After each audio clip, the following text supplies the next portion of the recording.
ಈ ವರ್ಷ ಅಡಿಕೆ ಕೊಯ್ಲು ಹೋಳಿ ಶಾಸ್ತ್ರಕ್ಕೆ ಮಾಡಿದ್ದೆಯಾ. ಈಗ ದೊಡ್ಡ ಕೊಯ್ಲು ಹೋಳಿ ಅನ್ನೋ ಪ್ರಕಾರ ಎಲ್ಲೂ ಆಗಿ ಸುಳ್ಳು.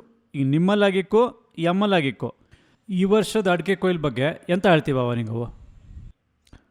ಎಂತ ಎಂತ ನೀ ನೀ ನೀ ಎಂತ ಹೇಳ್ತೆ ಎಂತ ಹೇಳದ ಈ ಸಲ ತೋಟದ ಬದಿ ಹೋದ್ರತಲಿ. ಹೌದನೇ? ಹೌದಾ? ಎಂತು ನಾಲ್ಕು ಅಡ್ಕೆನೂ ಸುಲಿಯಲೋಜಿಲೆ. ಎಂತ ಈ ಸಲ ಹಿಂಗೆ ಅಂಗ್ಲಕ್ಕೆ ಕಾಲಿಡದೆ ಬೇಕಾಚಿಲೆ. ಸುಲಿಯದೇ ಹಿಂಗೆ ಎಂಥದ್ದು ಬೇಕಾಜಿಲೆ. ಹಿಂಗೆ ಕೊನೆ ಕೊಯ್ಲು ಹೋಳಿ ಎಲ್ಲ ಮಾಡಲ್ಲವ್ರಿಗೆ ಅಡಿಕೆ ಎಲ್ಲ ಗೋಟಾಗೋದು ಸುಲಿಯೋದು. ಹೋಗ್ಲಿ ಕೊನೆಗೋಡ್ ಬಂದು ಕೊಯ್ವಷ್ಟಾರ ಅಡ್ಕಿದಿತ್ತ. ಆ ಜಡ್ಡಿ ತೋಟದಲ್ಲಿ ಒಂದು ಅಡಿಕೆ ಕೊಯ್ಲು ಮಾಡಿದ್ದೆ. ಅಷ್ಟೇ. ತೋಟಕ್ಕೆ ಹೋಗ್ಕೊಂಡು ಯಾವ ಮರದಲ್ಲಿ ಅಡಿಕಿದ್ದೋಳು ಹುಡ್ಕೋದು. ಓಹಾ, ಈ ವರ್ಷ ಮಳೆಗಾಲದಲ್ಲಿ ಹಿಂಗೆ ಬಕ್ಕೇಣು ಕೊಳೆ ಅಡಿಕೆ ಹೆಕ್ಕೆ ಸೋತೋಜಿಯ. ಎಂಥದ್ದು ಗೊತ್ತಿದ್ದ? ಬುಟ್ಟಿ ಎಲ್ಲ ಮನೇಲಿ ಇದ್ದಿದ್ದಷ್ಟು ತಗೊಂಡೋಗ್ದು, ಬಣ್ಣದ ಬುಡಕ್ಕೆ ಹಿಂಗೆ ಇಟ್ಕೊಂಬುದು. ಕಡೆಗೆ ಅಡಿಕೆ ಹೆಕ್ಕೆತ್ ಮುಂದೆ ಹೋಗ್ದು. ಹೆಂಗ ಎಮ್ಮನೆದಂತೂ ಕೊಚ್ಪಾಲಲ್ಲ ನಿಂಗೆ ಗೊತ್ತಿದ್ದು. ಈ ವರ್ಷ ಎಂಥದ್ದು 11 ಬಣ್ಣ, ಕೆರೆ ಪಾಲು 9 ಬಣ್ಣ, ಎಲ್ಲ ಬದಿಗೂ ಕೊಳೆ. ಬಾವ ನೀ ಎಂತ ಹೇಳ್ತೀಯ? ಆ್ಯಕ್ಚುಲಿ ಎಂಬಲ್ಲಿ ಅಂತ ಹೋದ್ರೆ ಕೊನೆಗೂಡಂಗೆಲ್ಲ ಬಪ್ಲೆ ಹಿಡಿಗೆ ಪಪ್ಪದು. ಕಡೆಗೆ ಎಂತ ಮಾಡೋದು, ಬತ್ನೆಯಲ್ಲೇ ವಾಚ್ ನೋಡ್ಕೊ ತಿಪ್ಪದು.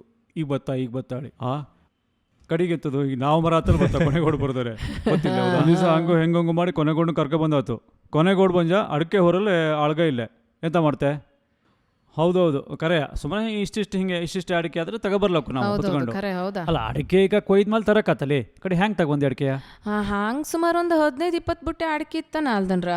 ನಾನು ಬುಟ್ಟಿ ಎತ್ತವ ಅವ್ರ ಪಾಲಿಗೆ ಹೋರೋದು. ಹಂಗೆ ಅವ್ರು ಗಟ್ಟಿದ್ದಕ್ಕ ಆತು. ಇಲ್ದವ್ರು ಸುಮಾರು ನಂತರ ಹತ್ರ ಎಲ್ಲ ಆಗ್ತಿತ್ತಿಲ್ಲ.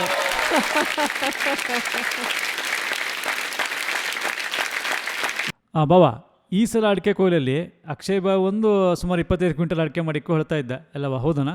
ಇಲ್ಲಪ್ಪ, 2 ಕ್ವಿಂಟಲ್ ಹೋಜಿಲ್ಲ. ಅಲ್ಲ 3 ಎಕರೆ ತೋಟಿದ್ದು ಹೆಂಗ ಮರೆಯ? ಅಡಿಕೆ ನಿಂತ್ರಾತಲ್ಲ ಮರದಲ್ಲಿ. ಅಲ್ಲ ಬಾವ, ನಿಂಗವ್ ಕೊನೆಗೋಡ್ನೆ ನಂಬ್ತಿರ್ಲಿಲ್ಲ. ದೋಟಿಲ್ ಕೊಯ್ತ್ರಲ್ಲ. ಎಂಥದ್ದು ಯಂತ್ರ ಕೊಯ್ತು ಹೇಳಿ? ದೋಟಿಯಲ್ಲಿ ಹೇಳಿ ಕೊಯ್ಯಲ್ಲ ಅಡಿಕೆಯಲ್ಲಿದ್ದು. ಅಲ್ಲ ನಿಮ್ಮನೇಲಿ ಒಂದು ಅಡಿಕೆ ಬಿದ್ರು ಹೆಕ್ಕೆ ಬಪ್ಲ ಆಳ್ಗ ಇದ್ದಾಳಾತು.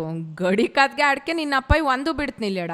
ಇಂತಿಂತ ಮರ ಇಟ್ಕೊಂಡು 3 ಎಕರೆ ತೋಟ ಇಟ್ಕೊಂಡು ನನಗೆ 25 ಕ್ವಿಂಟಲ್ ಅಡಿಕೆ ಅಜಿಲ್ಲ ಹೇಳ್ತೆ. ನನಗೆ ಅಂತಕ್ಕ ತಲೆಯಲ್ಲಿ ಹುಳ ಬಿಡ್ತೀಯನ ಕಾಣ್ತಾ ಇದ್ದು. ಕರೆವಾಗ್ಲೂ ಅಡಿಕೆ. ಅಲ್ಲ ಹೌದಾ ಬಾಬಾ, ನೀ ಹೇಳಿದ ಹೌದು, ಅದ್ರ ಬಗ್ಗೆ ಡೌಟೇ ಇಲ್ಲ. ಮಾಡೋದು ಆ ನೆನೆ ಹತ್ರ ಇದ್ದಿದ್ದು 2 ಕೈನೂ ಮುಗಿದು ಆ ಭಗವಂತನ ಹತ್ರ ಬೇಡ್ಕೆತ್ತಿ ಅಡಿಕೆ ಬೆಳೆಗಾರನ ಕೈ ಬಿಡೋಣ. ಹಾಗೆ ಎಲ್ಲ ರೈತರಿಗೂ ಒಳ್ಳೇದು ಮಾಡೋಳಿ.